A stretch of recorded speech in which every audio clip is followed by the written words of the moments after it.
tentar falar da construção. Vamos tentar falar não, vamos falar eu quero ver se eu tentar acabar esse tópico hoje, que eu acho que dá.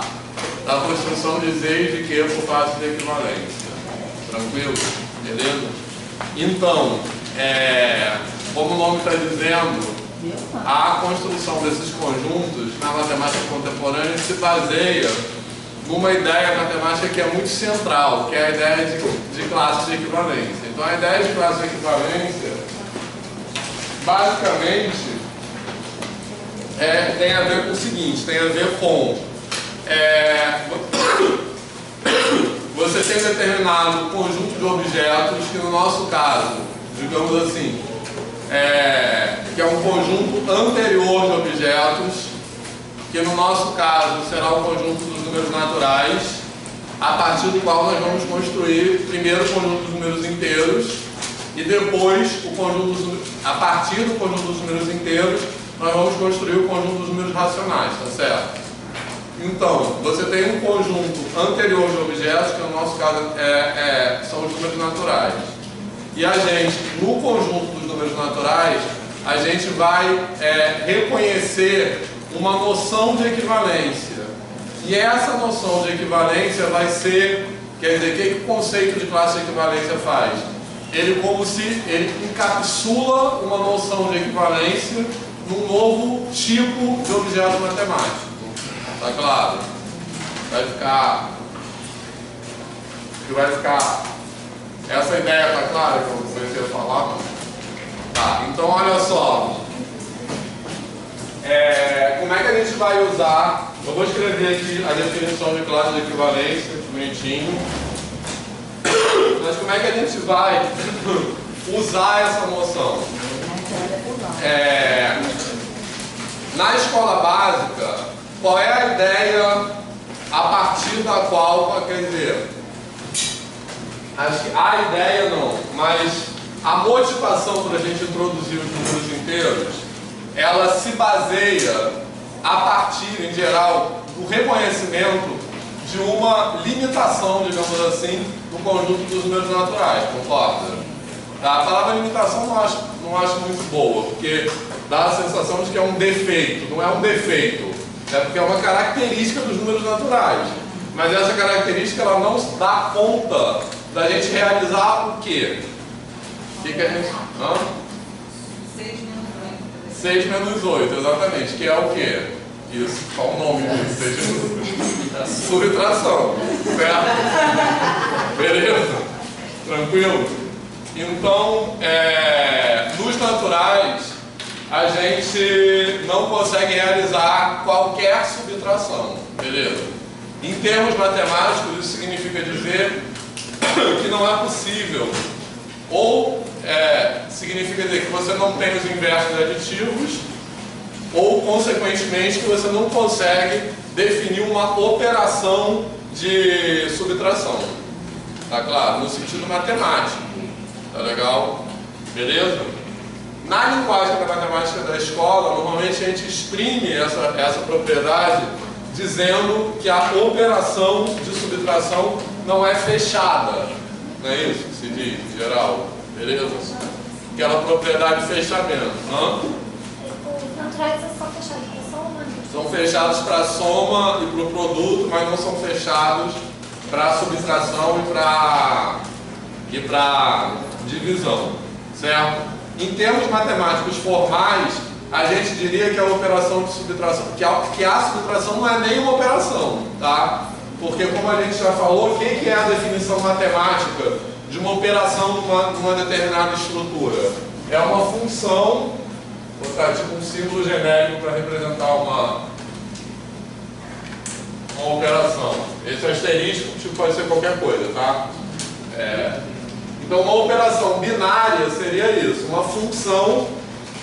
Uma operação binária no conjunto A é uma função cujo domínio é o produto cartesiano de A por A, ou seja, ela pega um par de elementos do conjunto A e associa um elemento do conjunto A também. Beleza? Tá? Então, em termos matemáticos, a subtração não é uma operação porque ela não pode ser definida, a subtração em N, que ela não pode ser definida dessa forma. Tranquilo?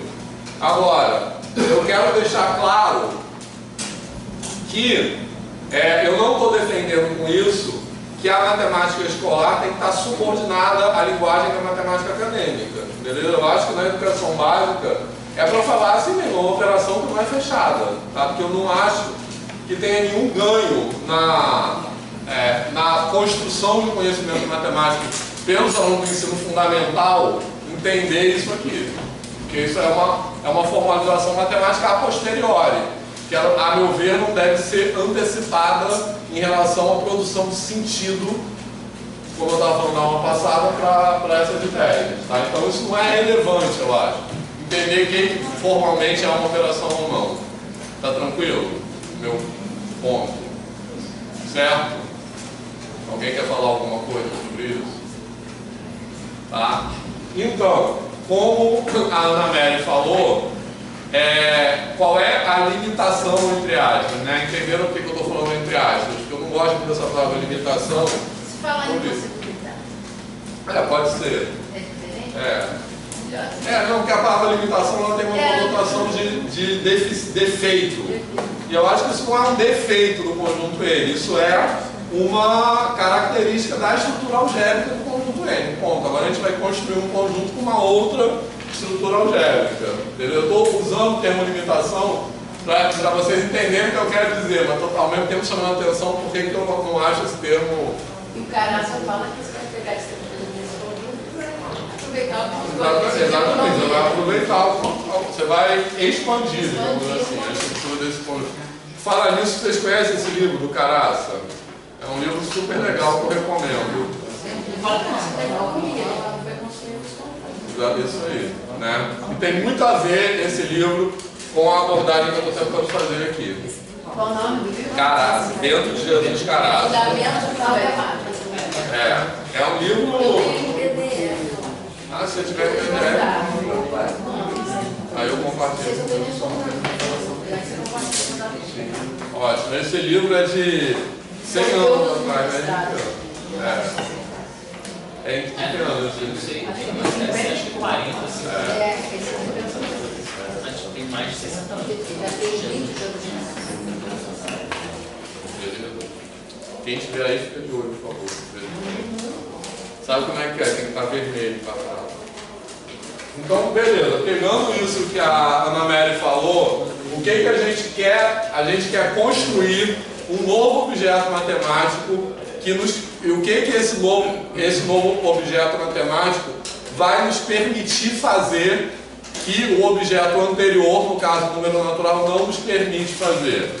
A Ana Mary falou 6 menos 8, concorda? É uma coisa que a gente não pode fazer em N e agora a gente quer inventar um novo objeto matemático no qual isso faça sentido. Tá tranquilo? Beleza? Então, ou seja, a gente quer criar um novo tipo de objeto matemático que possa dar sentido para o resultado dessa conta. Tá beleza? Certo? Agora, a gente, exatamente como a Dora falou, que a gente quer aproveitar a estrutura anterior do conjunto dos naturais, a gente não vai criar esse objeto matemático de qualquer maneira. Beleza? Que eu podia, tipo, dizer, o nome disso aqui é cobrinha. Tá? Tipo, eu inventei um novo objeto matemático. Eu quero inventar, por meio de determinado processo, que seja uma extensão, sei lá qual é a palavra, da estrutura de N. Ou seja, que seja construído em cima, digamos assim, a partir da estrutura de N. Tá tranquilo? Essa é a ideia. Beleza? Tá? Então, a primeira coisa, e também, como a gente vai falar daqui a pouco, não é só um novo objeto matemático. O objeto e a estrutura, porque a gente vai querer também colocar a estrutura algébrica e de ordem que também seja uma extensão da estrutura de N. Tá legal? Só lembrando que no final da aula passada a gente ficou de falar daquela questão da ordem lexicográfica dos complexos. Lembra? Que eu vou falar quando chegar em ordem aqui, que aí já fica tranquilo. Então, como eu falei, a gente não quer construir de qualquer maneira, não é só dar um nome para isso aqui e pronto. Tá? A primeira preocupação que a gente tem que ter é o seguinte, certo? Eu quero criar um objeto que represente esse 6 menos 8, tá tranquilo? Certo? E quero criar um objeto, por exemplo, que represente o 3 menos 5, tá legal? Agora, se eu chamei esse objeto aqui de cobrinha, eu posso chamar esse objeto aqui de estrelinha? Ou eu posso dar um nome qualquer? Não, pode. Pode, só que não vai dar certo o que eu quero. Poder pode. Certo? Beleza? Mas não vai dar certo porque eu quero por quê? Porque eu quero que o objeto que representa 6 menos 8 seja o que em relação ao objeto que representa 3 menos 5? Seja o mesmo objeto. Que a gente já conhece esse objeto, como ele chama? Hã? Como chama esse objeto? Vai pegar a gente. Menos 2. Tá? Uma pergunta que está muito clara, assim, tem um negócio Mas no processo de construção eu quero construir o objeto, esse novo tipo de número, de tal forma que o número que representa 6 menos 8, o número ou objeto que representa 6 menos 8, seja o mesmo objeto que representa 3 menos 5. Então eu não posso sair dando um nome, tipo assim, eu quero criar resultados para essas subtrações. Mas eu não posso sair dando nomes aleatoriamente para esses resultados. Tá claro qual é o problema? Então, aí que entra a noção de equivalência. Tá? Eu quero criar um novo objeto de tal forma que a subtração... Qual é o novo objeto que eu quero criar? Eu posso dizer assim, é um novo objeto que é resultado de subtrações, posso dizer isso. Tá? Mas eu quero criar de tal forma que o resultado dessa subtração seja igual ao resultado dessa. Nesse sentido, eu quero considerar todas as subtrações possíveis entre dois números naturais, mas nessa consideração eu quero considerar a subtração 6 menos 8 como equivalente à subtração 3 menos 5. Tá claro isso? Tá beleza? Tá? Então, no conjunto, vamos dizer assim, provisoriamente, no conjunto de todas as subtrações possíveis, ou sei lá, no universo de todas as subtrações possíveis, eu quero estabelecer nesse universo uma noção de equivalência, porque eu quero identificar, certo, no mesmo objeto, uma certa classe de subtrações equivalentes. Tá claro? No caso aqui, obviamente, não são só essas duas, tem infinitas subtrações que eu quero identificar e encapsular no mesmo objeto que ao longo do processo será batizado de menos 2. Tá? Alguma dúvida nisso? Até agora? Beleza? Tá? Então, aí que entra o conceito matemático de classe de equivalência, né? De relação de equivalência. Então, definição.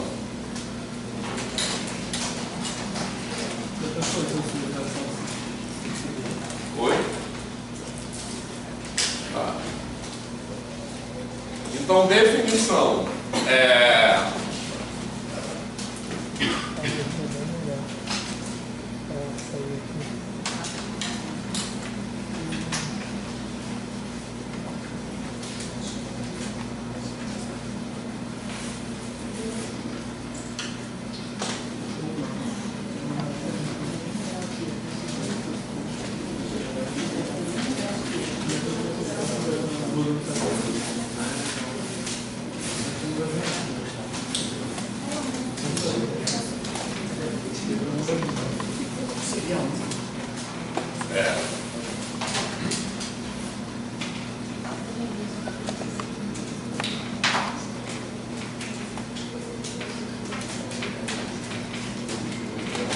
Bora pagar isso aqui, né?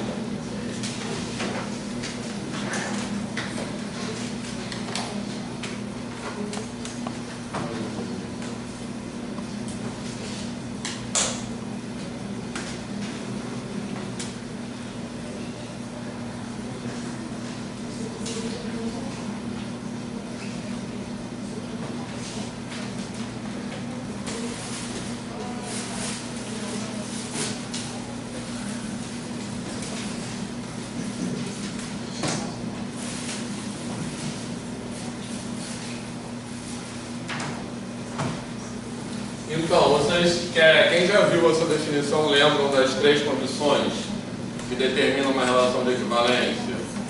Qual é a primeira? Não, a geral é a terceira, né? Então faz a ordem. Porque a primeira é a mais simples, que é reflexividade, concorda? Beleza? Reflexividade. Essa definição está em algum lugar no livro, tá? Então eu vou escrever só esquematicamente. Então, reflexividade, o que essa propriedade diz? Né? Que todo elemento está relacionado com ele mesmo. Tá tranquilo? Beleza? Tá? Um exemplo de uma relação reflexiva é maior ou igual, obviamente, uma relação reflexiva, mas mais do que isso, menor ou igual a uma relação reflexiva. Qual é o exemplo de uma relação que não seja reflexiva? Menor.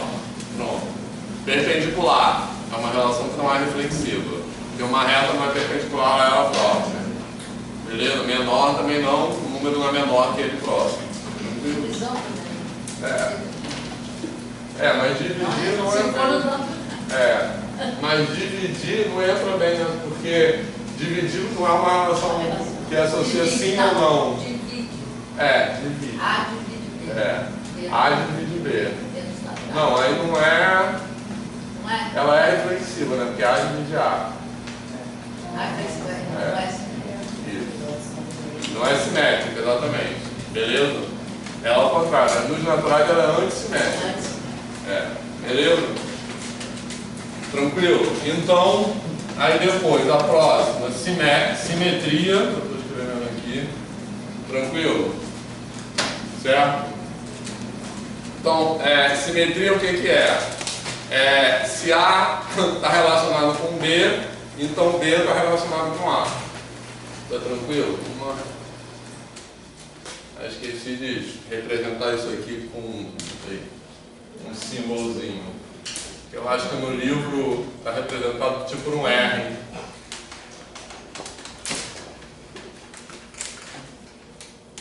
Está representado tipo um R manuscrito.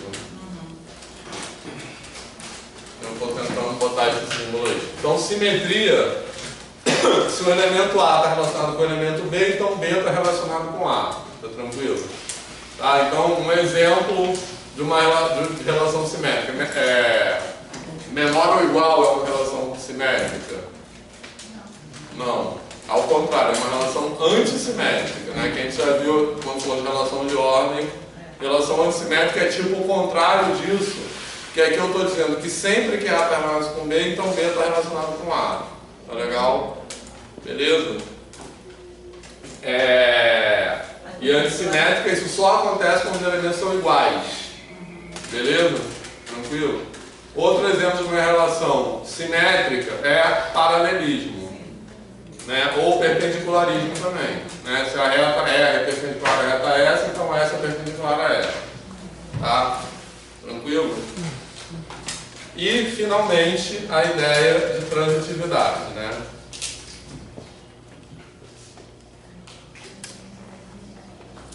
De transitividade, que diz que se um elemento A está relacionado com B e B está relacionado com C, então C está relacionado, então A está relacionado com C. Beleza? Tranquilo? Tá? Então, por exemplo, paralelismo é uma relação transitiva, perpendicularidade não é uma relação transitiva. Tranquilo? Pensando perpendicular no R3, para ficar um pouco não tão sem graça, né? Eu posso ter a reta R paralela à reta S, a reta S paralela à reta T, mas a reta T não, paralela não, perpendicular. Né? Posso ter a reta A paralela à reta B paralela a... Eita, entenderam, né? Viram que é uma situação tipo assim, né? Certo? Eu tenho essa reta aqui perpendicular a essa e essa, mas essas duas não são perpendiculares entre si. Tá? Tranquilo? Beleza? Bom, aí o que é essa definição de relação de equivalência ela ajuda a gente naquela construção que eu estava falando. Porque ela produz uma ideia de classe de equivalência. Tá legal? Beleza? Então, o que é a classe de equivalência, vamos dizer, gerada por um elemento A? É o conjunto de todos os elementos que são equivalentes àquele elemento A. Tá beleza? Certo? Então, continuando de escrever aqui, é uma continuação dessa definição. Tá legal? Certo?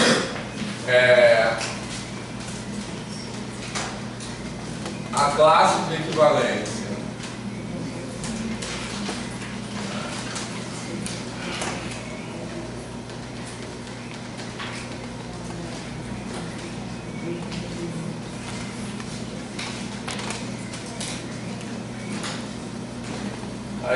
aí como é que está a anotação? Está assim, né?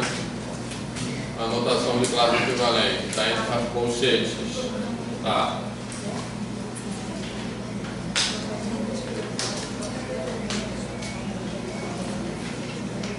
Tá beleza?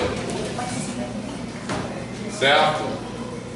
Tá? Então a classe de equivalência de um elemento A é o conjunto dos elementos naquele conjunto A, o subconjunto de A, formado por todos os elementos que são equivalentes àquele elemento A fixado. Tá legal? Vou dar exemplos, mas é o conjunto, é o subconjunto de A formado por todos os elementos que são equivalentes àquele elemento A fixado. Tá beleza? Alguma dúvida? Tá? Certo? Tá aí. Tá beleza? Tá? Então, exemplos de classe de equivalência.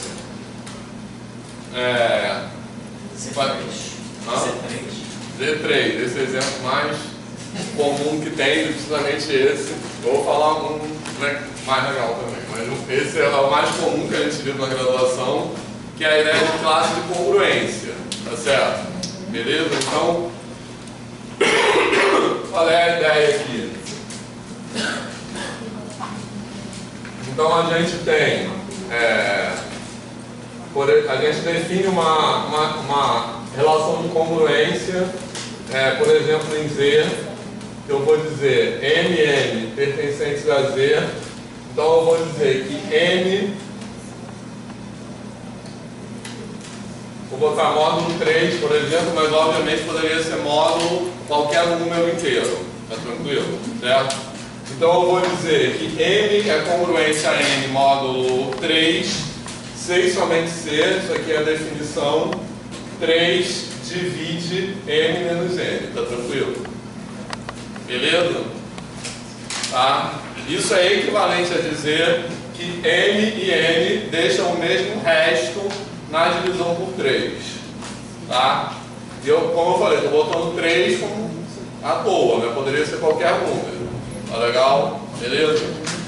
Tá? Então, primeiro, a gente poderia, como exercício, que eu não vou fazer porque é chato, mostrar que isso aqui é uma relação de equivalência, que isso aqui satisfaz aquelas 3 coisas.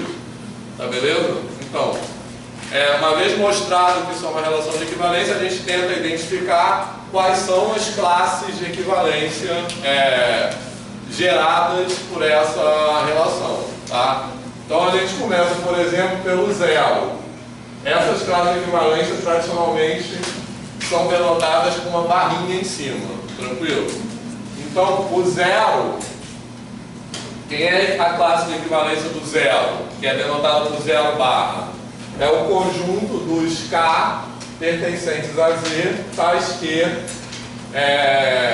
3 divide K menos 0, concorda? Beleza? E obviamente é a mesma coisa que dizer, só para indicar, né, 3 divide K. Então essa classe de equivalência do zero, quem é? São os múltiplos de 3. Em outras palavras, são os números inteiros que deixam o resto zero na divisão por 3. Tá? Alguma Aí depois vai ter o 1 barra, que é o conjunto dos K pertencentes a Z, ao que 3 divide K menos 1. Tranquilo? Certo? Então quem são os elementos que pertencem a esse conjunto? Certo? São os elementos, por exemplo, o próprio 1 pertence a esse conjunto. Qual é o outro que pertence a esse conjunto? 4, depois 7, certo? Ou seja, que elementos são esses? São aqueles que deixam o resto 1 na divisão por 3.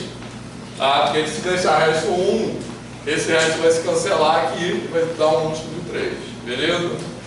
Tá? Aí o próximo, 2 barra, que é o conjunto dos K pertencentes a Z, tal que 3 divide K menos 2, ou seja, é o conjunto dos números inteiros que deixam o resto 2 na divisão por 3. Alguma dúvida? Beleza? Certo? Aí depois, o 3 barra. Quem é o 3 barra? É o 0 barra. Tá beleza? Certo? Porque o 3 barra seria você dizer os elementos que deixam o mesmo resto que 3 na divisão por 3. Esse resto é 0. Tá legal? Beleza? Então o 3 barra vai ser igual ao 0 barra, o 4 barra vai ser igual ao 1 barra e assim sucessivamente. Então, o que essa relação de equivalência faz? Ela pega, vou representar aqui o conjunto dos números inteiros como essa bola. Então ela pega o conjunto dos números inteiros e divide ele em 3 pedaços. Tá beleza? Certo? Que são 0 barra, 1 barra e 2 barra. Tá legal? Certo? Beleza? Então o que essa relação de equivalência está fazendo? Ela está pegando todos os elementos dos números inteiros que são múltiplos de 3, por exemplo, que são esses aqui, e identificando esses elementos entre si por meio de uma ideia de equivalência, tá beleza? Certo? Identificando esses elementos entre si, e com essa identificação ele coloca todos num saco e cria um novo objeto, que a gente chama de 0 barra. Tá? Alguma pergunta? Ficou claro? E assim por diante. Aqui ela vai identificar todos os elementos que deixam o resto 1 na divisão por 3, identifica eles, certo? E dá um rótulo para essa identificação, que é o 1 barra, e esse rótulo vira um novo objeto matemático. Tá legal? Certo? Então esse processo de criar esse processo de gerar a classe de equivalência é um processo de criar um novo tipo de objeto matemático por meio de uma noção de equivalência identificada em objetos matemáticos definidos anteriormente. Ficou clara a ideia? E como eu falei, essa é uma ideia central na matemática contemporânea, né, que acontece em muitas situações. Tranquilo? Certo? Beleza? Qual é outro conceito da educação básica, cuja definição formal se baseia em classe de equivalência também? Frações também, que a gente vai falar daqui a pouco. Na verdade, frações é uma discussão importante, porque a gente vai voltar a falar disso com muito detalhe, espero que ainda hoje. Por quê? A gente vai fazer a construção de Q, e a própria linguagem matemática da definição de Q, de equivalência, é uma linguagem que está presente na educação básica. Quando a gente fala fração equivalente, essa palavra equivalente é exatamente que vem daí, quer dizer, é exatamente a mesma ideia. Tranquilo? O que é uma fração equivalente? O que são frações equivalentes? São divisões que dão o mesmo resultado, digamos assim. Beleza? Tá? Mas um outro conceito também menos óbvio, mas está na educação básica, que também usa a ideia de relação de equivalência e que é super usado em física. Vetor. Né? A definição de vetor vem a construção do conceito de vetor é feita formalmente por meio de uma relação de equivalência. O que é um vetor? É uma classe de equivalência de segmentos equipolentes, né, que a gente chama. Tá beleza? Então, por exemplo, se a gente pensar isso aqui, faz de conta que tá do mesmo tamanho, então, né? Tem tamanho paralelo. É o tamanho disso. Exatamente. Então, o que a gente identifica? A gente identifica segmentos de reta orientados, né? Que tem uma orientação. Você tem um começo e um fim. Né? Então, beleza? Certo? E se a gente olhar para esses segmentos como segmentos orientados, esse é diferente desse, concorda? Mas se a gente olhar como vetores, eles são iguais, eles são representantes de uma mesma classe. Tá claro? Então é exatamente a mesma ideia. O conceito de vetor é um encapsulamento de segmentos equipolentes que são considerados equivalentes. Tá Os números negativos na física, eles têm, assim, me parece que eles fazem mais sentido na matemática, porque a ideia de que o número negativo ele é basicamente um número, só que ele tem uma direção que é diferente do que você arbitrariamente definiu que era positiva, faz muito mais sentido que isso. Assim. Não, mas tudo isso aqui não é para educação básica. Eu quero destacar alguns pontos. A física, ela, assim, vou falar por mim e por outros alunos meus. Tá. Via de regra, o aluno que ele não entendeu bem números inteiros, ele entende quando ele está no livro de física, entendeu? Então, dali não passa, porque ali se você não entendeu até ali o que é o número negativo, ali você vai entender, entendeu? Se ele ligar uma coisa com a outra, né? Liga. Tá. Mas então, olha só, liga se a Camila for professora. Mas essa ideia que a Camila está falando, ela deveria estar presente na matemática também. Porque se der tempo, uma coisa que eu quero falar hoje, que é exatamente, que está no volume 2 do livro, que é exatamente a mudança de significado da noção de número que acontece quando a gente passa dos naturais para os inteiros. Porque nos naturais, um número é apenas uma quantidade, digamos assim. E quando a gente passa para os inteiros, essa ideia de quantidade passa a ser problemática. Porque se um número é uma quantidade, certo? Como é que podem haver quantidades menores do que o nada? Tranquilo? Essa é a ideia. Então, a inclusão dos números inteiros força uma mudança de significado do próprio conceito de número. E foi uma mudança que foi histórica mesmo, essa mudança. Que ele deixa de ser apenas uma quantidade para ser uma quantidade com orientação. Que é exatamente o que a Camila está falando. Tá beleza? Né? E na história da matemática, daqui a pouco eu vou voltar a falar disso. Na história da matemática, os números negativos começaram a ser aceitos como números quando foi proposta uma representação geométrica para eles, que era consistente com a estrutura algébrica. Né? Então, é uma representação geométrica, que é aquilo que é a reta, né? Mas que foi proposta juntamente com aquilo que hoje a gente conhece como plano de Argand-Gauss, e é uma representação geométrica que permite a gente interpretar a multiplicação como reflexão. Beleza? Então, o menos 1 vezes menos 1 igual a mais 1 passa a fazer sentido geométrico nessa representação. Então, historicamente foi assim, e o que eu, pelo menos, defendo, que a gente falou na aula passada também, né, sobre isso, é que a gente usa essa ideia para dar sentido à multiplicação de negativos na educação básica, que é exatamente o que a Camila está falando. E a adição passa a ser um deslocamento, porque exatamente a adição de números negativos, com essa interpretação de orientação, ela passa a ser um deslocamento, que é a mesma ideia da soma de vetores, que é a ideia de translação, né? Beleza? E a multiplicação, repete. A multiplicação é reflexão. Multiplicar por um número negativo é refletir. Mas vamos ver se isso dá tempo de voltar a falar disso hoje. É importante. Beleza? Pedro. Essa questão da reflexão, né? Que aí você usa a reta e para refletir. Isso serve como prova ou não, né? Não. Então, isso é uma ideia para isso não melhor serve. rendimento para... Mas tem a prova disso? Não, então, isso é uma boa pergunta. Por quê? Veja bem. Matematicamente, isso não pode ter um estatuto de prova pelo seguinte, porque a multiplicação de números inteiros, ela não é um teorema, ela é uma definição.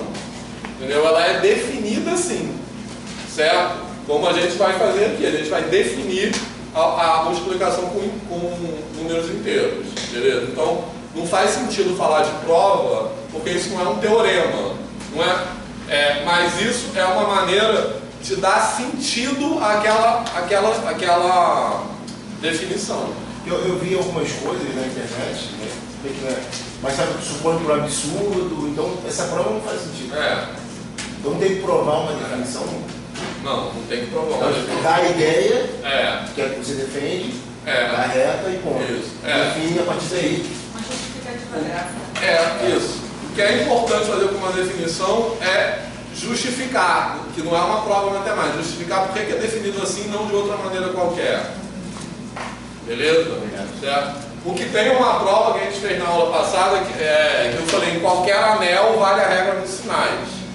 Certo? Mas essa prova, num anel qualquer, ela justifica formalmente por que a definição de inteiros é daquela forma.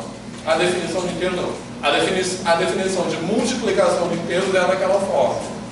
Beleza? Agora, na educação básica é outro tipo de justificativa, que é uma justificativa. Na educação básica tem que ser uma justificativa que permita que aquilo faça, eu acho que por um lado, que permita que aquilo faça sentido para os alunos e por outro lado seja consistente com a estrutura matemática. Eu acho que é isso. Eu queria falar isso, por exemplo, na educação básica, a gente tomar cuidado, né, de não usar essas analogias que às vezes criam obstáculos. Existe uma dissertação muito boa de uma aluna do Arete, que participei da banca, Selma, preciso considerar um nome alemão. E eu tenho essa dissertação no 14 porque ela faz essa discussão do que menos 2 ou menos 3 anos tem. Como é explicar isso para uma criança de 6º ano? E ficou muito boa a dissertação dela. Se interessar, pode mandar. Com certeza. Da onde é? É aluna do Moretti, lá da Universidade Federal de Santa Catarina. Legal. Posso? Eu sabor que fizeram parte da banca. Porque quando ela fala da física, ela já está falando isso, né? Porque você calcula toda a o caminho toda a física, que não eles conseguem entender, na verdade está usando isso, né? Está usando a orientação, que é subentendido, na verdade. É a mesma coisa que você está falando. A ideia dessa justificativa é assim, é você quebrar, porque de fato as definições matemáticas não são arbitrárias. Se você olhar do ponto de vista só formal, você pode definir qualquer coisa. Mas você definir qualquer coisa, não. As definições matemáticas têm, quer dizer, uma intencionalidade. Elas são definidas assim por um propósito. Tá? Então, a ideia da justificativa é expor esse propósito. Beleza? Que é o que tem a ver com o que eu tenho chamado de matemática problematizada. Porque o problema é que muitas vezes, não só na educação básica, como talvez principalmente até na educação superior, os propósitos ficam ocultos. Entendeu? Então, tipo assim, o professor escreve um quadro, uma definição, como se aquela definição tivesse caído do céu e como se aquela definição servisse apenas ao bel prazer dos matemáticos. Eu defini isso aqui. Entendeu? E ela tem um propósito. Então, a ideia da justificativa é desvelar esse propósito. Ele deixar de ser oculto. Acho que é isso, Rodrigo. O próprio livro didático do 7º ano, quando você vai ler, né, para introduzir as operações com os inteiros, antes ele define o que é o simétrico de um número inteiro. E então ele já define com o propósito de ser mais suave, né, a explicação do por que o menos com menos dá mais, por que o menos com mais. Assim, os detalhes que às vezes passa desapercebido pelo professor, mas que tem uma orientação sobre isso no manual do professor. que nenhum professor às vezes lê. Mas se você for reparar no manual do professor, eles dão essa orientação, que não está ali por um acaso aquela definição. Exatamente. Exatamente para tornar mais tranquila, né? Vamos dizer assim, a introdução do conceito para a criança. Isso. Então, pegando esse gancho aí, esse hábito de não ler o manual do professor, eu acho que tem a ver com como, às vezes, a nossa própria classe desvaloriza a sua própria profissão, né? Que acha que o livro didático vai seguir aquilo cegamente e o manual está ali. Tudo bem que muitos manuais são ruins, né? Tem manuais que não conversam com o livro. E tem casos mesmo que o autor do livro paga uma pessoa. Análise do livro. Sim, aparece isso. E às vezes tem autores que eu já vi isso, que tipo, paga uma pessoa, aí o manual tem um discurso todo construtivista, não sei o que, o livro é a mais careta possível, não tem nada a ver com aquilo. Mas, mesmo nesses casos, a gente como professor tem que desenvolver esse, mesmo que seja para criticar, que às vezes ajuda, e quando não ajuda a gente pode desenvolver um senso crítico em relação àquilo. Né? Alguém tinha levantado o braço? Não, Carol? Tá. Beleza, mas eu quero voltar a falar dessa construção daqui a pouco, dos números, das operações com inteiros, beleza? Tá? Mas só fechando essa aqui, a ideia de classe de equivalência. Então, uma coisa que eu faltou escrever aqui, que nesse caso,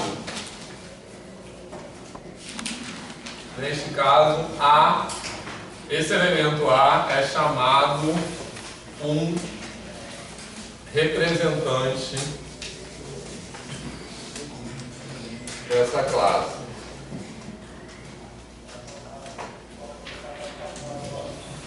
Tranquilo? Beleza? Então, por exemplo, nesse caso aqui da congruência módulo 3, beleza? Certo? A gente pode escrever, por exemplo, que 4 é congruente a 1. Tranquilo? Módulo 3. Beleza? Ou seja, que 4 é equivalente a 1. Tranquilo? Então, como números inteiros, eles são equivalentes segundo aquela noção de equivalência. Mas como classes, eles são iguais. Tá legal? Então você escreve, ou escreve assim, ou escreve assim, tá beleza? Tá tranquilo?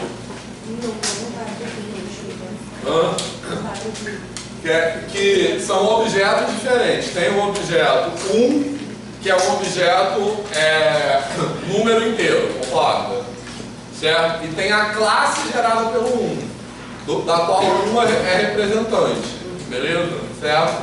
Quem é essa classe? É o conjunto formado por todos os números inteiros que são equivalentes a 1 nesse sentido aí. Então quem é esse conjunto? É o 4, depois do lado 7, 10, depois negativos, menos 2, beleza? Esse conjunto é o conjunto dos caras que são equivalentes a 1 e que ele recebe o nome de 1 barra.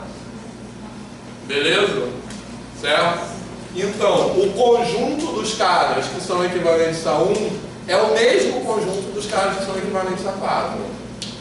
Entendeu? Então, 1 barra é igual a 4, porque 1 barra é um conjunto cujos elementos são os mesmos elementos do 4 barra. Beleza? Certo? Então, como números, 1 e 4 são equivalentes. Como classes, são iguais. Porque 1 e 4 são representantes de uma mesma classe. Né? Que é essa aqui, ó.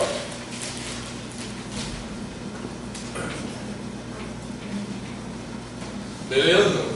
Então, 1 e 4, eles são representantes de uma mesma classe. Tá? Beleza? E essa ideia aparece muito, como a Carol acho que já falou, aparece explicitamente quando a gente fala de frações. Beleza? Que tipo assim, 1 meio e 2 quartos representam o mesmo número natural, o mesmo número racional. Tá beleza? Certo? Ou então, aquela coisa dos vetores que estava aqui. Certo? Se eu olhar essas coisas aqui como segmentos orientados, eles são, eu digo que eles são equivalentes. Mas se eu olhar como vetores, eles são iguais. Porque o vetor identifica num objeto só todos os segmentos orientados. Todos os segmentos orientados equivalentes entre si, obviamente. Tá? Beleza? Camila, ficou claro? Vai ficar mais claro com o tempo. Tá. Beleza? Mas então, qual é aí tem um teorema que é a consequência disso aí.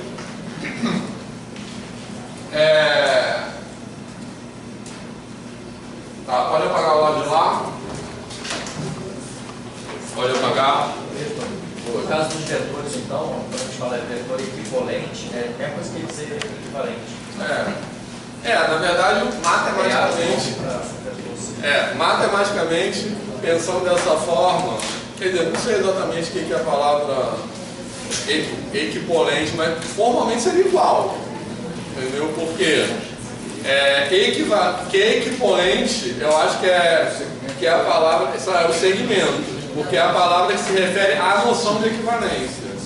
Então, eu interpreto que, matematicamente, o correto seria falar que os segmentos são equivalentes. O que quer dizer equivalentes? É um tipo especial de equivalência, assim como congruência é um tipo especial de equivalência. Então, equivalente seria dizer que eles são paralelos e com a mesma orientação, com o mesmo tamanho. Isso é equivalente. Beleza? Com vetores, eles são iguais, é o mesmo vetor. Porque o vetor incorpora eles todos. Certo? O vetor é um conjunto. Exatamente. Acho que é isso, né? Tipo, a maneira mais correta matematicamente de falar seria essa. Beleza? Posso apagar esse lado daqui? Tá. Então, o que é importante aqui para fechar essa ideia? Que tem um teorema, que é um teorema cuja demonstração é uma consequência direta dessa definição, mas é o teorema que diz o seguinte, diz esse desenho que eu fiz aqui, né? Que uma relação de equivalência, ela particiona o conjunto em classes de juntas duas a duas. Tá legal? Beleza? Então,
olha só,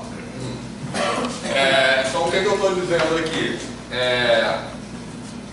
O que eu estou expressando aí é exatamente o que está representado no caso particular da congruência módulo 3 por esse desenho aqui, tranquilo? Então ela é uma relação de equivalência, ela gera classes.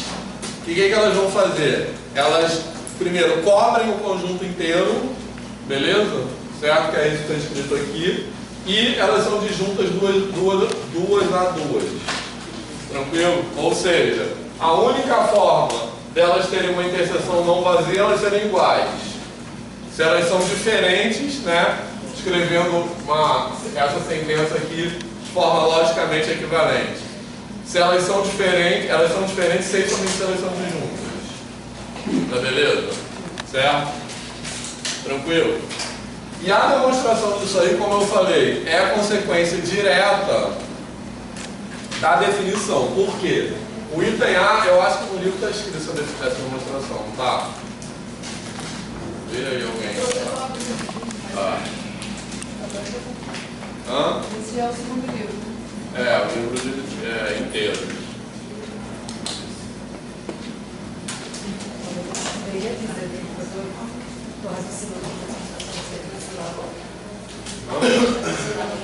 Se tem essa demonstração.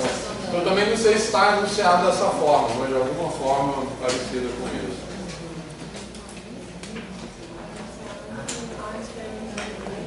Ah, deve estar. Então, olha só. Mas deixa eu falar como é, porque como eu falei, é proibido dizer que alguma coisa é fácil, tá? Mas isso aqui é uma consequência direta, o que não torna isso fácil, mas é uma consequência direta da definição, porque eu não uso nenhuma ideia além da definição, tá? Então, primeiro, o item 1. Por que o item 1 é verdade? Por causa da reflexividade, certo? Beleza? Você quer provar que ela cobre o conjunto de A, o conjunto A inteiro. O que quer dizer provar isso? Quer dizer que eu vou pegar um elemento de A e ele tem que estar em alguma classe. Beleza? Que classe é essa? É a classe dele mesmo, porque a propriedade é reflexiva. Propriedade não. A relação é reflexiva. Beleza? Tranquilo? Então, todo elemento é equivalente a ele mesmo, então ele está na classe dele mesmo. Tá? Então, qualquer elemento de A está em alguma classe. Beleza? Depois, item 2. Vou escrever aqui. Demonstração rascunho, tá? Pode apagar isso aqui.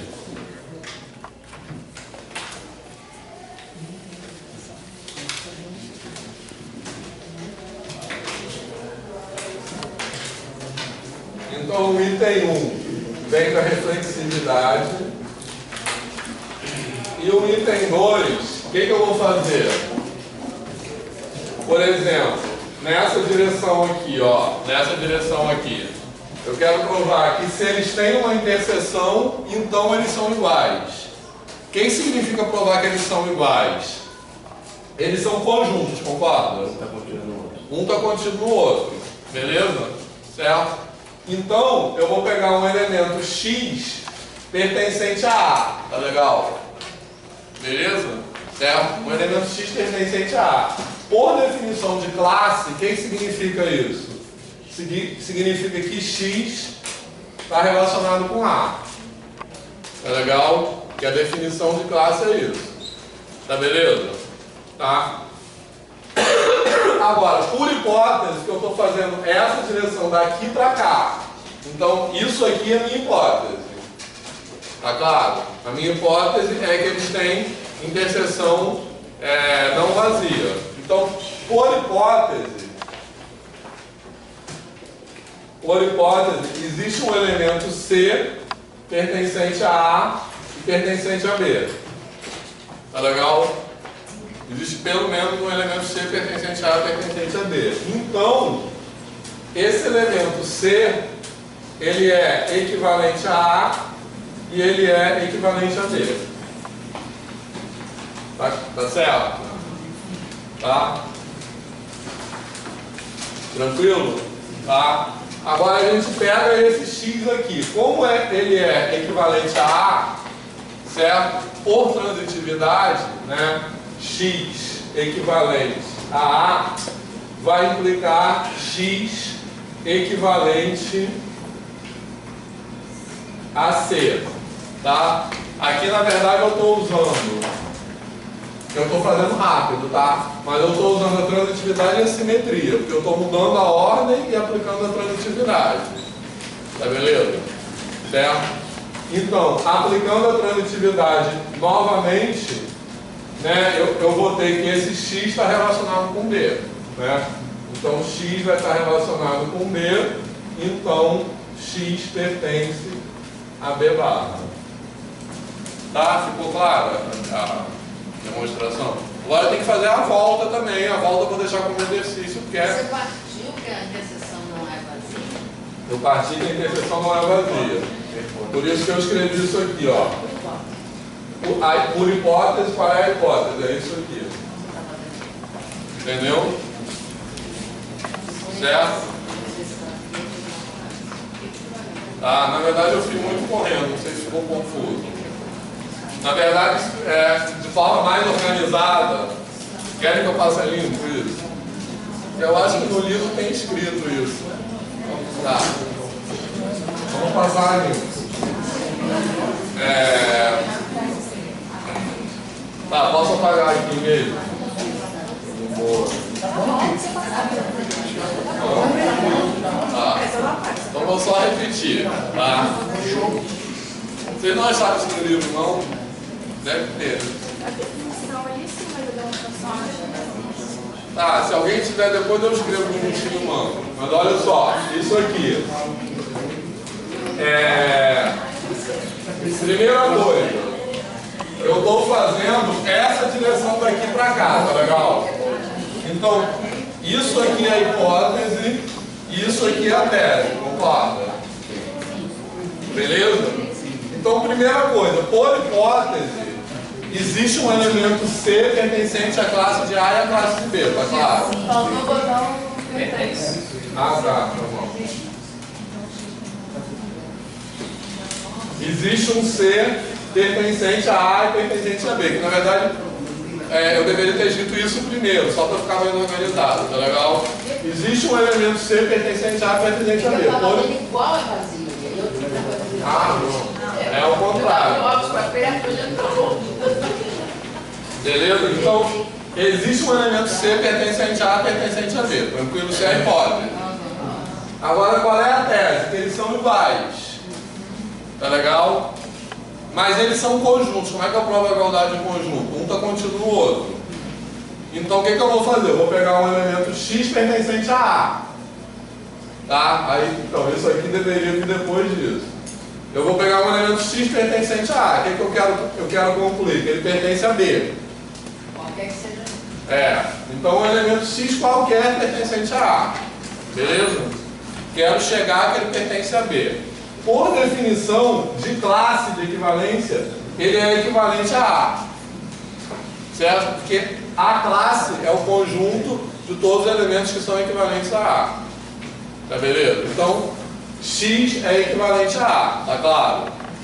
Beleza? Certo? Agora, se X é equivalente a A, aí daqui vem para cá. Se X é equivalente a A, por transitividade, X é equivalente a C. Porque eu tenho aqui que C é equivalente a A. Então, X é equivalente a C usando isso aqui. Tá? Agora, usando isso aqui, eu concluo que X é equivalente a B, porque C também é equivalente a B. Entendeu? E aí eu concluo que X pertence a B. Tá? Tranquilo? Certo? Agora o resto eu omiti, né? O próximo, aí eu teria que escrever aqui embaixo primeiro. Analogamente, se X pertence a B, então X pertence a A. Porque aqui eu provei que A está contido em B. Entendeu? Agora eu tenho que provar que B está contido em A. Mas é igual, é só apagar um tema para B. É igual, gente. Tranquilo? Certo? Além disso, teria que fazer o que? A volta. Tá? Mas a volta eu vou deixar como exercício mesmo, porque também são os mesmos passos, praticamente. Tranquilo? Na volta, isso aqui vai ser a hipótese, aquilo ali vai ser a tese. Tá beleza? E aí, tá ok? Alessandro, ok? Beleza? A demonstração está na parte. Ah, tá. Então foi mal. Tá. No livro ficou como exercício também. Mas depois se alguém... mas é isso, a demonstração. Mas o que é importante entender? Não é só a demonstração. É importante entender que ela diz isso, que elas são disjuntas duas a duas. Ou seja, se elas têm uma interseção não vazia, elas já são iguais. Tá? Que é o caso aqui do 1 barra e do 4 barra. Tá legal? Então já são iguais. Tá beleza? Certo?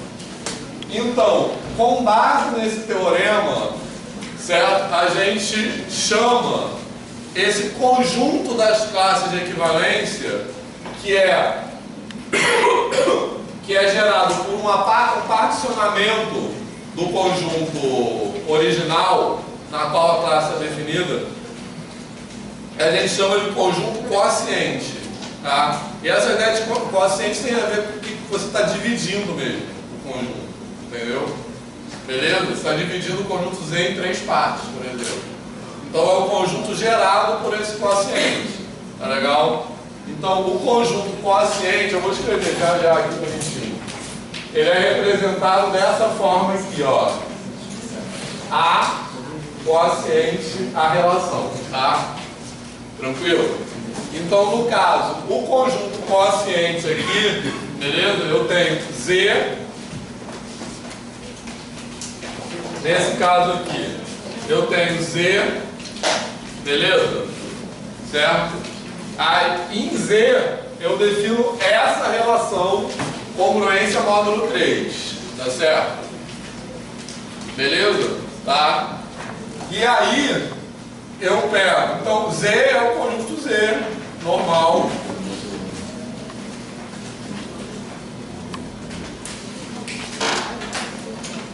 Beleza? Nosso velho amigo conjunto Z.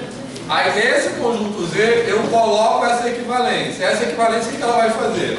Ela vai identificar o 0 com 3, o 1 com menos 2, o 1 com 4 e vai dividir o conjunto Z em 3 classes. Tá? Então, essas 3 classes são 0 barra, 1 barra e 2 barra. Tá legal? Então isso aqui eu uso essa notação e chamo de conjunto quociente, que é o conjunto cujos elementos são as classes. Ali é quociente congruente? Quociente, o símbolo que representa a relação. Beleza? É para a representação do conjunto cujos elementos são as classes. Tá claro? Certo? E é chamado mesmo de conjunto quociente por causa dessa ideia de subdividir o conjunto em classes. Tá legal? Certo? Então o que você faz aqui? Você tem um objeto anterior, que nesse caso desse exemplo é número inteiro, beleza? Certo? Nesse objeto, entre esses objetos aqui, você estabelece uma noção de equivalência, que no nosso caso desse exemplo, essa noção de equivalência foi a congruência módulo 3. Tranquilo? Com essa noção de equivalência, você identifica os objetos que são equivalentes entre si, e essa identificação você rotula, e assim você produz um novo objeto. Você inventa um novo objeto. Esse novo objeto, que no nosso caso aqui é o 0 barra, 2 barra, você põe num conjunto, que você chama de conjunto quociente. Tá legal? Beleza? Sim? Tá? Algum comentário? Tá. Então, o conjunto quociente é um conjunto cujos elementos são classes de equivalência desse conjunto. Desse conjunto Z, né, no caso. É um novo conjunto. Tanto que Z é infinito, esse aqui só tem 3 elementos. Que essa relação ele dividiu Z em 3 classes. Você poderia chamar Z barra Z3? Normalmente se chama isso aqui tem um nome especial no caso que é Z3, né? Esse? Esse é o Z3. Normalmente é isso. Esse é o Z3. O Z3 é um nome especial para o conjunto quociente nesse caso aí. Beleza? E aí, tá legal? Posso continuar ou querem expressar algum incômodo? Pedro, não sei se seria correto dizer que uma classe de equivalente seria equivalente a um conjunto. Como assim? Uma classe equivalente, posso relacionar a classe equivalente, posso dizer que ela é um conjunto de... Sim. Eu posso chamar ela de conjunto? Pode chamar de conjunto. Ela é um subconjunto. Sim. Pode. Aí ele fez uma mudança de palavra que é um conjunto e tem uma classe equivalente é um conjunto, é um tipo especial de conjunto. Entendeu? Nesse caso. Mas ela é um conjunto. Tanto que, para demonstrar a igualdade aqui... É meu tipo de demonstração. Sim, os conjuntos são iguais. Isso simplifica muito as operações, as contas depois. Assim. Não, só falando classe, parece uma coisa diferente. Não, Isso, é um conjunto. É porque a ideia de classe Às vezes a gente usa família, mas tudo é conjunto, entendeu? Mas a ideia de classe é porque é tipo, a gente, produto cartesiano. Produto cartesiano é um conjunto, mas é um conjunto que é definido de uma forma especial, mas ele não deixa de ser um conjunto. Classe e equivalência é a mesma coisa, não deixa de ser um conjunto, mas ele é um conjunto cujos elementos são todos equivalentes entre si. Entendeu? Mas é um conjunto normal. Tá? Beleza? Ficou claro isso? Certo? Agora, quero dar outro exemplo de classe e equivalência que é muito legal. Quem já fez matéria com o Gerard, quem já fez matéria com o Gerard? Já ouviu falar disso que ele ama, no plano projetivo. Que é o seguinte, eu acho muito legal, acho que isso tem no livro também. Eu acho muito legal porque essa ideia de equivalência, ela dá, vamos dizer, existência matemática para aquela ideia meio romântica que se fala que retas paralelas se encontram no infinito, né? Beleza? Tranquilo? Então vamos pensar assim, tá? Acompanhem o raciocínio. Vamos pensar assim, pode ser no plano ou no espaço. Vamos pensar no plano, tá? No plano normal, plano euclidiano, beleza? E no conjunto das retas desse plano, beleza? Certo? Eu coloco uma relação de equivalência dada pelo paralelismo. Tá beleza? Certo? Então, o conjunto ambiente no qual eu estou não é bem o plano cartesiano. É o conjunto das retas do plano. Tá legal? Entre duas retas do plano, eu vou dizer que elas são equivalentes se elas são paralelas, aí para ficar bonitinho, se elas são paralelas ou se elas são iguais. Que em geral a gente não considera retas coincidentes como paralelas. Mas eu tenho que considerar porque senão não seria reflexiva. Tá? Beleza? Tranquilo? Então eu coloco essa relação de equivalência que é a relação de equivalência do paralelismo. Tá beleza? Certo? Então, nessa relação de equivalência, o que é uma classe? Certo? Uma classe é um feixe de retas paralelas. Alguma dúvida? Tá? Então, por exemplo, se eu desenhar uma reta aqui, certo? Se eu desenhar uma reta aqui, quem é a classe gerada por essa reta? São todas as retas que são paralelas a ela, tá beleza? Então, isso aqui é um feixe que é uma classe. Tá tranquilo? Certo? Que vai cobrir todo o plano, mas o conjunto não é o plano, é o conjunto das retas paralelas, tá? E aqui, se eu definir outra reta aqui, ó, vai ter outro feixe. Beleza? Então, isso aqui é uma classe, isso aqui é outra classe.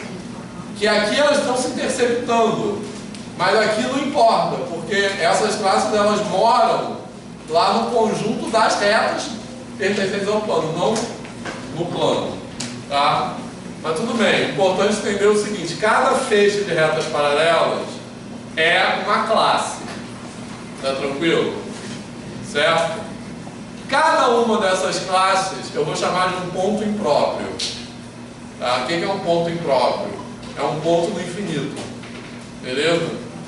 Certo? Então, esses pontos impróprios, esses pontos no infinito, eu faço a união com o plano euclidiano normal, tá? Então, nesse novo conjunto, eu tenho pontos que eu posso chamar de ordinários, que são os pontos do plano cartesiano, tá beleza? Certo? E eu acrescento a esses pontos ordinários os chamados pontos impróprios, que são gerados dessa forma. Tá legal? Esse conjunto eu chamo de plano projetivo. Por quê? Porque eu tenho pontos ordinários e os pontos impróprios que são pontos no infinito. Então é como se cada feixe de retas paralelas é uma direção. Concorda? Então, tipo, se eu olhar para cá, é uma direção. Tá legal? Se eu olhar para cá, é outra direção. Estou pensando só no plano, poderia ser no espaço também. Tá? Se eu olhar para cá, é outra direção. Então, cada direção que eu olho, tá, eu vou pensar nessa direção como um ponto no infinito. Tá legal? Beleza? Certo? Então, essa nova estrutura, que eu chamo de plano projetivo, que tem os pontos impróprios e os pontos no infinito, ela é uma geometria elíptica. O que é uma geometria elíptica? É uma geometria onde não há paralelismo. Tá legal? Certo? Porque se eu pegar duas retas quaisquer, o que vai acontecer? Se elas já forem concorrentes no plano euclidiano, elas continuam sendo concorrentes no plano projetivo. Tá legal? Se elas forem paralelas no plano euclidiano, elas passam a se encontrar nesse ponto impróprio. Tá legal? Certo? Então, se elas forem paralelas no plano euclidiano, elas se interceptam num plano, num ponto no infinito no plano projetivo. Então, o plano projetivo é como se fosse um plano euclidiano cercado de pontos no infinito, né? E as retas vão se encontrar nesses pontos, as retas paralelas vão se encontrar nesses pontos no infinito. Não é legal isso? E isso, a geometria elíptica é um nome que vem da classificação das geometrias não euclidianas, que são hiperbólicas e elípticas. É um nome que vem dessa classificação. Oi? A curvatura é positiva, né? Tem isso também. Certo? Aí tem toda uma discussão sobre curvatura, mas a ideia é que geometria tem o postulado das paralelas, concorda? Certo? Você fez geometria no mestrado? Fiz geometria. Eu achava que era EDO, não sei porquê. Não, porque na verdade lá no INPA, né, não tem, a gente faz todas, eu fiz 12 disciplinas. Isso. Enfim. Mas você fez dissertação, você fez? Fiz disciplinas. Beleza, então olha só. Tem o postulado das paralelas, não tem?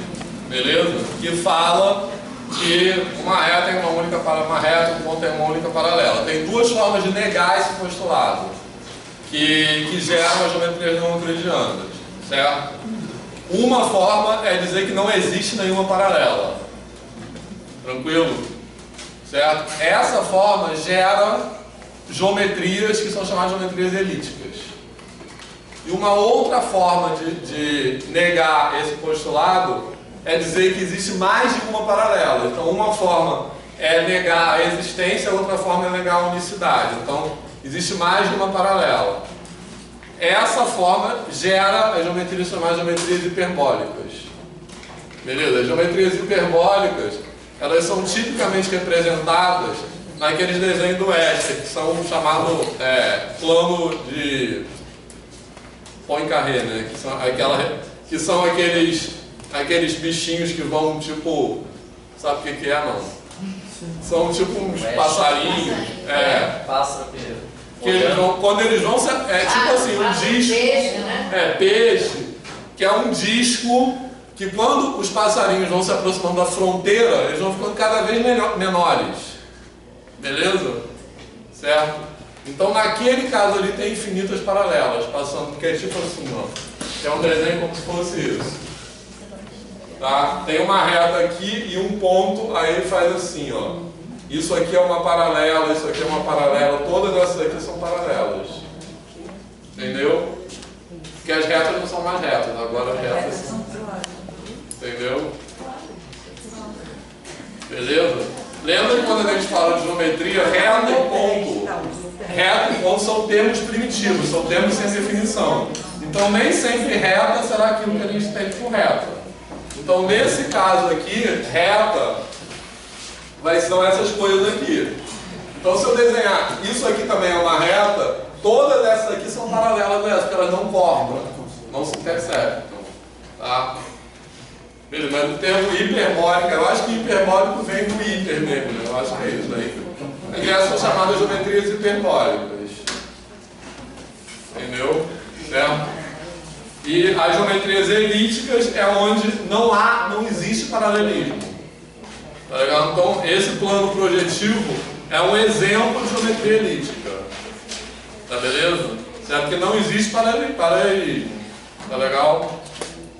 Qualquer reta corta qualquer reta, ou num ponto ordinário ou num ponto impróprio, chamado. Tá legal? Isso essa coisa do plano projetivo é legal também porque tem a ver com a ideia de perspectiva em arte, né? Tipo assim, às vezes você... Eles usam o termo ponto de fuga. Ponto de fuga, exatamente, é isso. Na graduação, eu fiz uma disciplina chamada Geometria Projetiva. E nós fazíamos perspectivas no desenho, aí trabalhava com ponto de fuga. Exatamente. E se você olhar, por exemplo, uma linha de um trem, você vai ver esse ponto, praticamente. Porque os...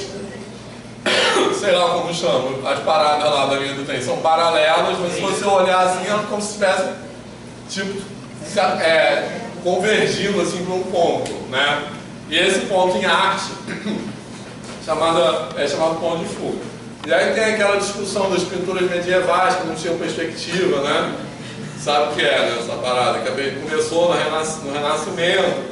Você pegar uma pintura medieval, tem um cara que está lá longe, está do mesmo tamanho do cara que está aqui. São aquelas figuras assim, beleza? Então, isso também é uma ideia de equivalência. Beleza? Bom, agora vamos começar a falar de Z.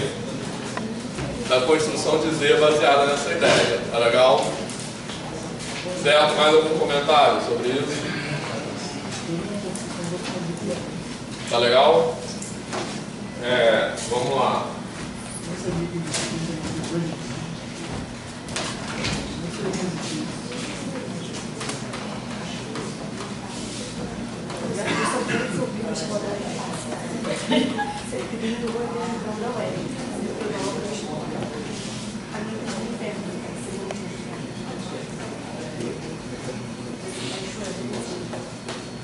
Olha só. Hoje eu optei por fazer a construção de Z e a construção de Q meio ao mesmo tempo, porque quando eu falar como é a construção de Z, vocês vão adivinhar como é a construção de Q. Porque elas usam exatamente a mesma ideia, que é uma ideia de equivalência. Tá legal? Certo? E se der tempo, eu quero discutir algumas coisas da educação básica, tá?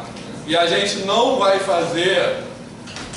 o que eu quero falar para vocês é tipo o roteiro da construção, e não os detalhes da construção. Tá? Beleza? Então entender assim, estruturalmente como essa construção é feita. Tá? Então primeiro, o que a gente vai pensar? A gente tem como ponto de partida, aliás, a gente tem ele. Tranquilo? Certo? Então, eu vou assumir, eu vou partir do pressuposto que N está construído. A gente construiu lá com axiomas de Peano, mas não importa. O que importa é que N está construído. Então, eu conheço perfeitamente o que é um número natural. Tá legal? E agora, a partir disso, eu vou inventar um novo tipo de objeto. Tá certo? Então, como a gente falou no começo da aula, eu quero dizer que como é que esse novo tipo de objeto vai ser caracterizado? Ele vai ser caracterizado por meio da ideia de subtração, assim,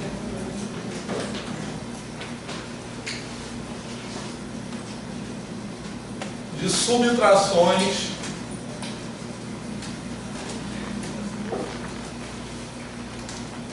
equivalentes. E o que essas subtrações equivalentes elas têm que expressar?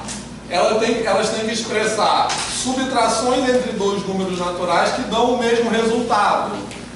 Tá legal? Certo? Beleza? Ou seja, elas têm que expressar isso aqui, ó.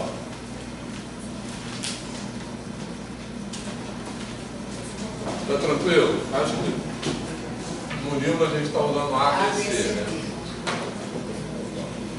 Então, elas têm que expressar isso aqui. A menos B é igual a C menos D. Tá certo? Beleza? Elas têm que expressar isso, tá? Então o que está escrito aí? São subtrações que dão o mesmo resultado. Tá tranquilo? Só que eu não posso falar dessa forma, tá? Igual tem várias médias que falam isso, né? Você não pode falar dessa forma e falar de outra. Então é tipo a mesma coisa que eu vou fazer aqui. Por que eu não posso falar dessa forma? Porque eu não posso falar que elas têm o mesmo resultado, porque esse resultado não existe. Esse resultado é exatamente o que eu quero construir. Eu quero construir um objeto que sirva como resultado para essa subtração aqui. Então eu não posso partir da equivalência e dizer que elas têm o mesmo resultado, concorda? Tá? Então, por quê? Porque isso aqui não existe em N. Não existe isso aqui. Então, como é que eu posso escrever isso de uma forma equivalente, que eu só usando coisas que existem em N? A mais D igual a B mais C. Concorda? Beleza? Tranquilo? Só o A e o C são menor, caso A menor que B. Não, aí é qualquer um, justamente. Foi quando B. Por isso que eu escrevi dessa forma, porque dessa forma eu posso escrever isso aqui, eu posso escrever sempre. Ah, tá. Não, eu falo só no número negativo, mas não, porque agora eu quero criar um número. Quando B for menor do que A, então, agora eu vou gerar uma classe de equivalência, certo? Quando B for menor do que A, essa classe de equivalência vai ser identificada como número natural. Quando B for menor do que A, não vai ser identificado como número natural, vai ser um novo objeto. Tá? Beleza? Certo? Então, com base nessa ideia, eu vou definir. Olha, isso é fundamental, entendeu? Agora, essa classe de equivalência, como é que eu vou definir?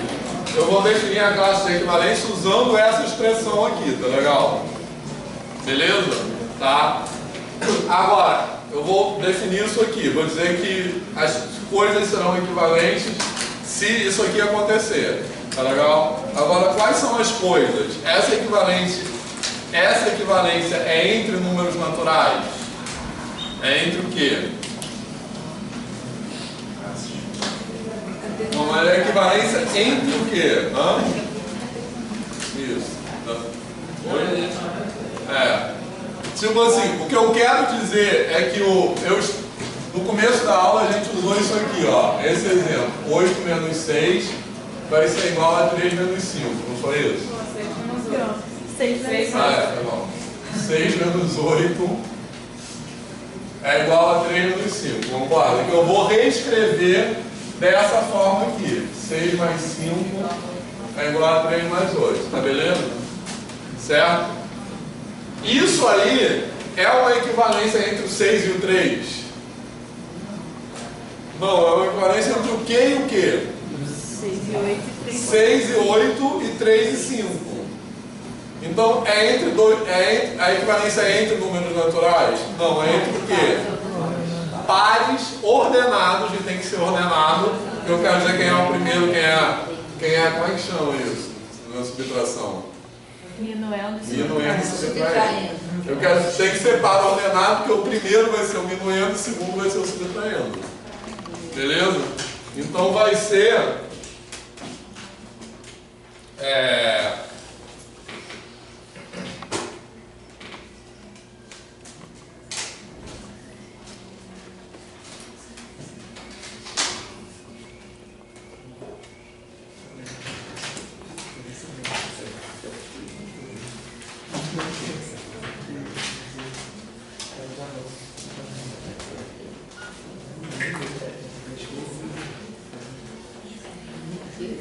então vai ser isso aqui, tá legal?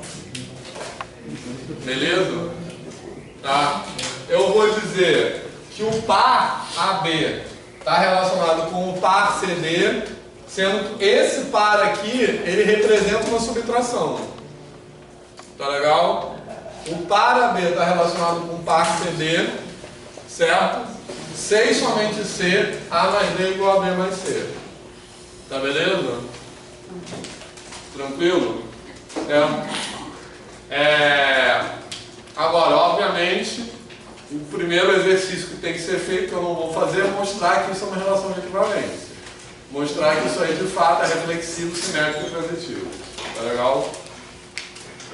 Beleza? Então eu não vou fazer. Tá? Agora, posso apagar aqui, né? Certo?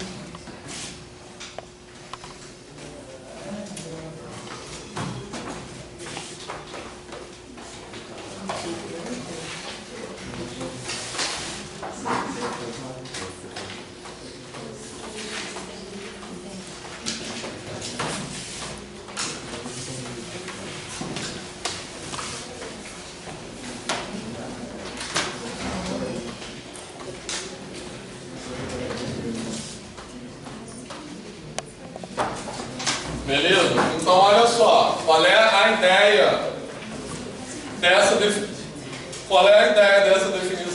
A ideia é que cada par de inteiros, de naturais, desculpa, cada par de números naturais representa, eu quero pensar nesse par representando a subtração A menos B, concorda? Beleza? Esse par representa a subtração A menos B, tá? Então, por isso, como eu falei, preciso que ele seja ordenado, porque isso aqui eu vou pensar minuendo, isso aqui eu vou pensar como subtraindo, tá legal? Tá? Então, um par ordenado de números naturais representa uma subtração e o primeiro é o minuendo, o segundo é o subtraindo. Tranquilo? Certo? Aí, o que vai ser a classe dessa gerada por esse par? Vai ser o conjunto das subtrações equivalentes. Tá legal? Que eu vou chamar de número inteiro. Tá? Como é que é a notação que eu estou usando aí? É com barra ou com colchete?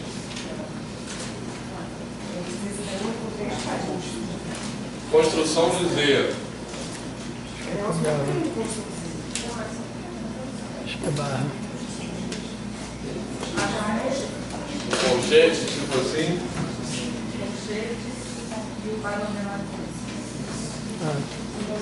Assim?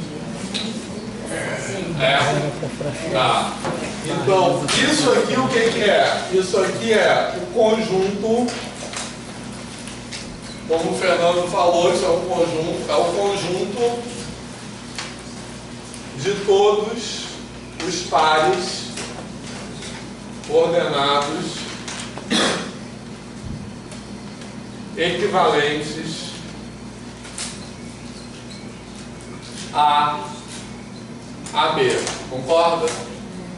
Beleza? Equivalentes nesse sentido aqui. Tá? Beleza?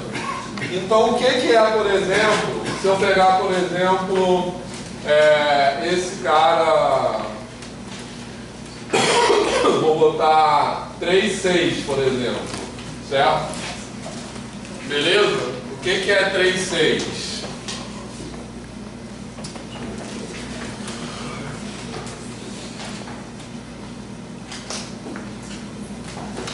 Três, 6 é a classe de todos os pares, ou seja, todas as subtrações que são equivalentes a 3, 6. Tá, beleza? Qual é uma outra subtração que é equivalente a 3, 6? 5, 8, 6, 9, tá? Beleza? Daqui a pouco a gente vai batizar isso aí com um novo nome. Que novo nome a gente vai batizar isso? Menos 3. Tá certo?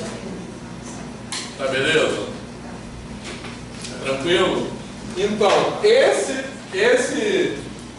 essa classe de equivalência aqui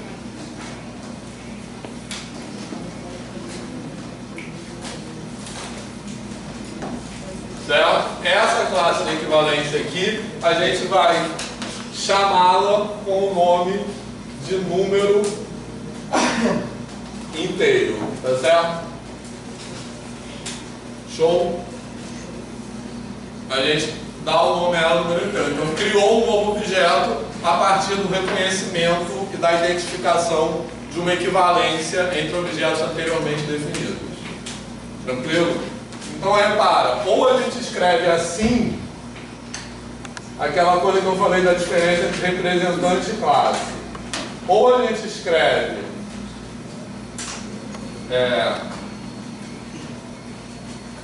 assim, beleza? O que eu estou dizendo aqui? Eu estou dizendo que o número inteiro 36 é igual ao número inteiro 58. Tá? É igual, porque aqui é um conjunto e aqui é um conjunto. Tranquilo? Certo? Ou eu escrevo assim. Tá beleza? Tá certo? Tá? Alguma dúvida? Tá? Tranquilo? Tá? Porque, como pares, eles são equivalentes. Aqui eu estou dizendo, a subtração 3, 6 é equivalente à subtração 5, 8. Certo? E aqui eu estou dizendo, o conjunto de subtrações equivalentes a 3, 6 é o mesmo conjunto de subtrações equivalentes, é igual ao conjunto de subtrações equivalentes a 5, 8. Ficou claro? Beleza? Tá legal? Tá? Então, em outras palavras, eu estou inventando o conjunto que eu vou chamar pela letra Z, que é N cartesiano N quociente essa relação aí. Tá? Alguma dúvida?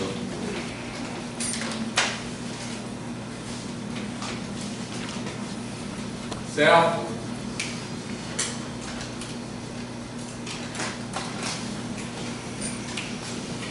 Beleza? Vou só dar um segundinho só, só para um minuto só.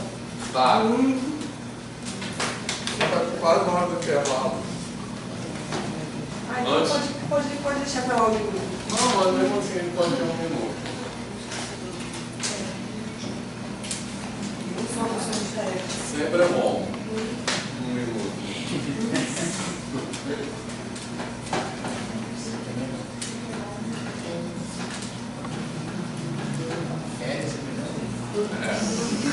Isso aí já fala um pouco.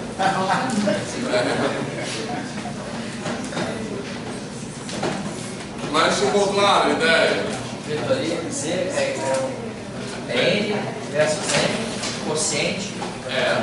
Porque o que é isso aqui? É o conjunto quociente. Isso aqui é o conjunto cujos elementos são aquelas classes. Então, por exemplo, isso aqui, 3, 6, por exemplo, a classe 3, 6 é um elemento,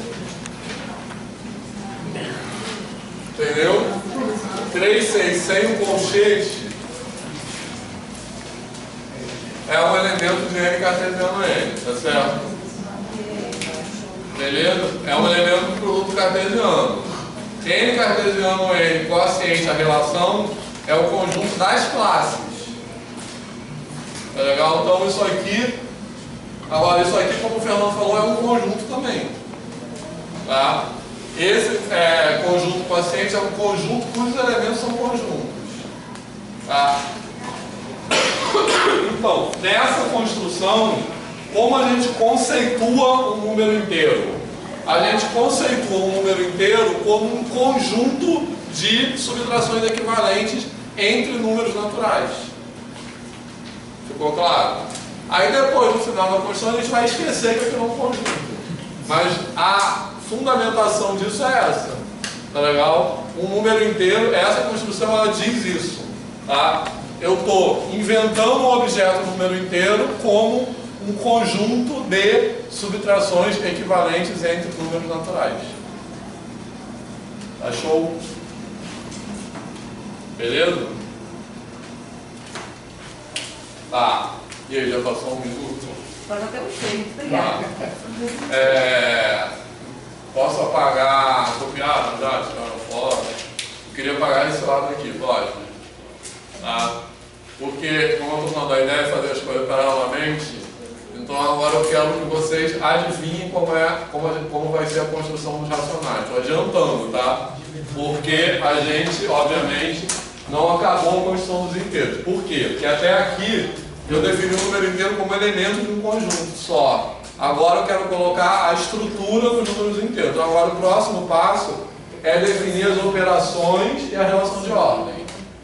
Tranquilo? Então eu vou fazer, mas faz de conta que a gente chegou no final. Aí no final disso tudo, o que aconteceria? Eu teria Z já totalmente definido, tá? Então Z acabou a construção, está definido. E aí o próximo passo é o quê? Construir Q. Entendeu? Então vamos só adiantar esse passo. Tá? Posso apagar esse lado aqui? Tá? Então da mesma forma,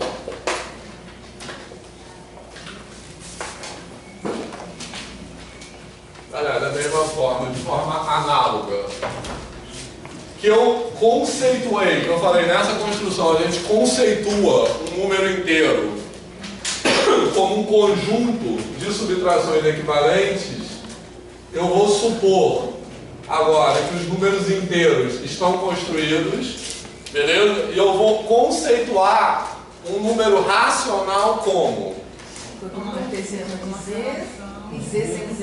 Isso, calma que você está pensando. Você está dizendo, já está um pouco mais. Mas como é que a gente conceitua? Conjunto de divisões equivalentes, certo? Então eu vou usar divisões equivalentes.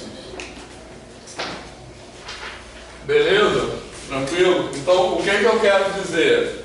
Eu quero dizer que há, ou posso escrever, se vocês quiserem aqui também, frações. Tá legal? Beleza? Posso falar frações equivalentes também. Tranquilo? Porque o que eu quero dizer? Eu vou querer dizer que A sobre B, né, é igual a C sobre D. Quer dizer, eu quero dizer que o par AB é equivalente ao par CD se eles dão o mesmo resultado na divisão. Mas aí não posso escrever assim. Como é que eu posso escrever de uma forma AD igual a BC, tá? Que é o famoso produto dos meios é igual ao produto dos extremos, né? Que é aquele negócio que é meio escroto, assim, que é decorado quando se ensina proporção, aí a ideia de proporção fica totalmente fora disso, né? Certo? Mas é isso. Então repara a analogia aqui, estão vendo? Porque em ambos os casos que a gente está fazendo, na verdade, é a ideia de operação inversa. Então, assim como eu tenho aqui o produto dos e-mails, poderia dizer que eu não gosto disso, tá? Mas seria como se fosse o produto dos e-mails igual ao produto dos extremos, aqui seria a soma dos meios igual a soma dos extremos. Seria isso, a analogia seria essa, né? E aí, como é que... Tá claro isso aqui? Tá? E aí, como é que eu vou definir? Eu vou definir... vou escrever agora mais resumidamente. Agora é em Z cartesiano Z mesmo?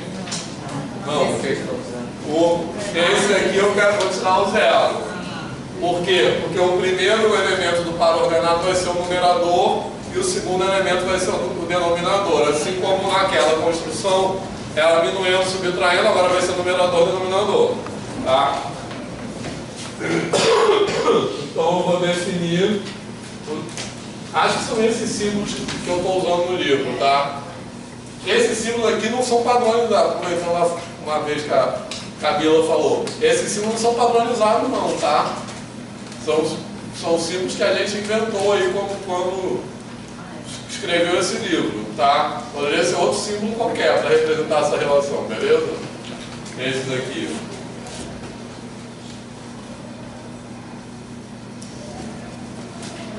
E aí eu defino Q como sendo quem? Z cartesiano, Z asterisco, quociente essa relação. Tá beleza? Certo? Tá, então, nessa construção aqui, eu vou pensar da mesma forma que na outra, um par representando uma fração, onde o primeiro elemento desse par vai ser o numerador e o segundo elemento vai ser denominador. Tá beleza? Tá certo?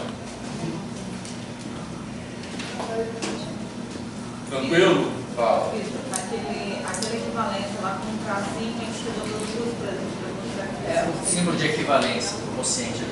Então, isso que eu estou falando, esse símbolo não é padronizado. Tá? A gente escolheu, porque são duas equivalências diferentes. A gente escolheu os símbolos para diferenciar. Entendeu? Não, é porque são símbolos. Não existe um símbolo genérico padronizado para representar a equivalência. Mas aqui a gente são equivalências diferentes. Isso. Assim como congruência a gente usa outro símbolo. Entendeu? Tipo, isso é uma relação de equivalência e aquilo é outra relação de equivalência. Então a gente escolheu dois símbolos diferentes. Mas poderia ser qualquer símbolo. Não, o mesmo não seria bom, porque elas são equivalências diferentes. Assim como congruência módulo 3 e congruência módulo 4 são diferentes. Ambas são exemplos de relações de equivalência, mas elas são equivalências diferentes. Então não seria legal ser o mesmo símbolo. Entendeu? Beleza? Então, intervalo, na volta do intervalo, vamos fazer agora a estrutura algébrica, tá? Beleza? Então, intervalo de 5 minutos. Então, 10. A gente volta 15 e 5. Beleza? Então, vamos lá.